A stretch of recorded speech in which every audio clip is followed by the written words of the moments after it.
ಚಾಮರಾಜನಗರದ ಡಾಕ್ಟರ್ ರಾಜ್ಕುಮಾರ್ ಕಲಾಮಂದಿರದಲ್ಲಿ ಜನವರಿ 10ರಂದು ಬೆಳಗ್ಗೆ 10:30ಕ್ಕೆ ವಿಶ್ವ ರೈತ ದಿನಾಚರಣೆ ಹಾಗೂ ಅನ್ನದಾತ ಸಂಸ್ಮರಣ ಗ್ರಂಥ ಬಿಡುಗಡೆ ಸಮಾರಂಭವನ್ನು ಹಮ್ಮಿಕೊಳ್ಳಲಾಗಿದೆ ಎಂದು ಕರ್ನಾಟಕ ರಾಜ್ಯ ಕಬ್ಬು ಬೆಳೆಗಾರರ ಸಂಘದ ರಾಜ್ಯಾಧ್ಯಕ್ಷ ಹಳ್ಳಿಕೆರೆ ಉಂಡಿ ಭಾಗ್ಯರಾಜ್ ತಿಳಿಸಿದರು. ಟಿ. ನರಸೀಪುರ ತಾಲೂಕು ಕಾರ್ಯನಿರತ ಪತ್ರಕರ್ತರ ಸಂಘದ ಕಚೇರಿ ನಡೆದ ಪತ್ರಿಕಾಗೋಷ್ಠಿ ಮಾತನಾಡಿದ ಅವರು, ಈ ಸಮಾವೇಶದ ಮೂಲಕ ರೈತರ ಹಕ್ಕುಗಳಿಗೆ ಸಂಬಂಧಿಸಿದ ನಿರ್ಣಯಗಳನ್ನು ಕೈಗೊಂಡು ಅವುಗಳನ್ನು ಕೇಂದ್ರ ಹಾಗೂ ರಾಜ್ಯ ಸರ್ಕಾರಕ್ಕೆ ಸಲ್ಲಿಸಿ ರೈತರ ಸಮಸ್ಯೆಗಳ ಪರಿಹಾರಕ್ಕೆ ತಕ್ಷಣ ಕ್ರಮ ಕೈಗೊಳ್ಳುವಂತೆ ಒತ್ತಾಯಿಸಲಾಗುವುದು ಎಂದರು. ಗೋಷ್ಠಿಯಲ್ಲಿ ರಾಜ್ಯ ಗೌರವಾಧ್ಯಕ್ಷ ಅಂಡುವನಹಳ್ಳಿ ರಾಜು, ಜಿಲ್ಲಾ ಕಾರ್ಯದರ್ಶಿ ಮಲಿಯೂರು ಮಹೇಂದ್ರ, ಮುಖಂಡರಾದ ಕುರುಬೂರು ಶಾಂತರಾಜು, ತಾಲೂಕು ಅಧ್ಯಕ್ಷ ಸುಜಲೂರು ಜಯಸ್ವಾಮಿ, ನಾಡಿನಲ್ಲಿ ಮಲ್ಲು, ರಾಜು ಸೇರಿದಂತೆ ಇತರರು ಹಾಜರಿದ್ದರು.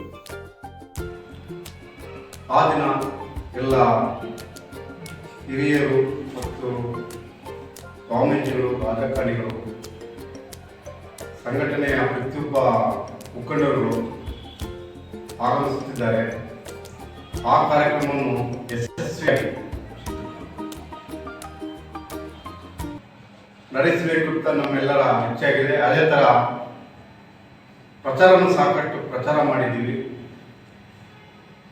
ಕಾರ್ಯಕ್ರಮ ಅಚ್ಚುಕಟ್ಟಾಗಿ ಮಾಡಬೇಕು ಅಂತೆಲ್ಲ ಉದ್ದೇಶ ಇರೋದ್ರಿಂದ ಪ್ರತಿ ಘಟಕದ ತಾಲೂಕು ಮಟ್ಟದ, ಜಿಲ್ಲಾ ಮಟ್ಟದ, ರಾಜ್ಯ ಮಟ್ಟದ ಎಲ್ಲ ನಮ್ಮ ರೈತ ಬಾಂಧವರು ಬರ್ತಾ ಇದ್ದಾರೆ. ಆ ದಿನ ಕಾರ್ಯಕ್ರಮ ಯಶಸ್ವಿಯಾಗಲೆಂದು ಎಲ್ಲರ ನಾನು ಕೋರ್ಕೊತಾ ಇದ್ದೀನಿ.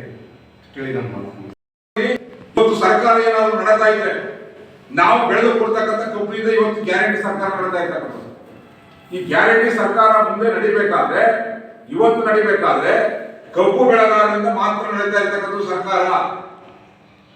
ಮದ್ಯಕ್ಕೆ ದಿನ ರಾತ್ರಿ ಆಗುವಂತೆ ಬೆಲೆ ನಿಗದಿ ಮಾಡ್ತೀರಿ, ತಂಬಾಕಿನ ಉತ್ಪನ್ನಗಳಿಗೆ ಬೆಲೆ ನಿಗದಿ ಮಾಡ್ತೀರಿ.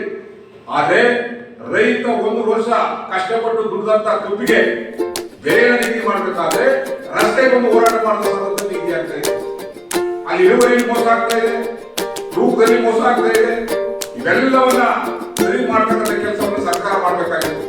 ಇಷ್ಟೆಲ್ಲ ವಿಚಾರಗಳನ್ನ ಇಟ್ಕೊಂಡು ಸರ್ಕಾರದ ಗಮನವನ್ನು ಸೆಳೆಯಲಿಕ್ಕೋಸ್ಕರವಾಗಿ ಈ ಒಂದು ಸಮಾವೇಶದ ಮೂಲಕ ನಿರ್ಣಯವನ್ನು ಮಾಡ್ತೇವೆ. ಸರಿಯಾದ ರೀತಿಯಲ್ಲಿ ಸರ್ಕಾರ ಸ್ಪಂದನೆ ಮಾಡಿಲ್ಲ ಅಂತ ಹೇಳಿದ್ರೆ ಕಬ್ಬು ಬೆಳೆಗಾರರು ಮತ್ತು ರೈತರು, ಮಹಿಳೆಯರೆಲ್ಲರೂ ಸೇರಿ ನಿರಂತರ ಹೋರಾಟದ ಮುಖಾಂತರ ಸರ್ಕಾರದ ಕಿವಿಗಿಡತಕ್ಕಂಥ ಕೆಲಸವನ್ನು ಮಾಡಬೇಕಂತ ಹೇಳಿ ಈ ಮೂಲಕ ಮನವಿಯನ್ನು ಮಾಡ್ತೇನೆ. ಏನಿವತ್ತು ಮುಂದಿನ ಜನವರಿ 10ನೇ ತಾರೀಕು ಚಾಮರಾಜನಗರದ ಕಲಾಮಂದಿರದಲ್ಲಿ, ರಾಜ್ಕುಮಾರ್ ಕಲಾಮಂದಿರದಲ್ಲಿ ವಿಶ್ವ ರೈತ ದಿನಾಚರಣೆ ಆಗ್ತಾ ಇದೆ. ಆ ಕಾರ್ಯಕ್ರಮಕ್ಕೆ ನಾಡಿನ ರೈತರು, ಯುವಕರು, ಮಹಿಳೆಯರು ಹೆಚ್ಚಿನ ಸಂಖ್ಯೆಯಲ್ಲಿ ಭಾಗವಹಿಸಬೇಕು. ಆ ಸಮಾವೇಶದಲ್ಲಿ ಸರ್ಕಾರಕ್ಕೆ ಒಂದು ನಿರ್ಣಯವನ್ನು ಕೊಡ್ತಕ್ಕಂಥ ಕೆಲಸ ಆಗಬೇಕು ಅಂತ ಹೇಳಿ ಈ ಮಾಧ್ಯಮದ ಮುಖಾಂತರ ಮನವಿಯನ್ನು ಮಾಡ್ತಾ ಇದ್ದೇವೆ.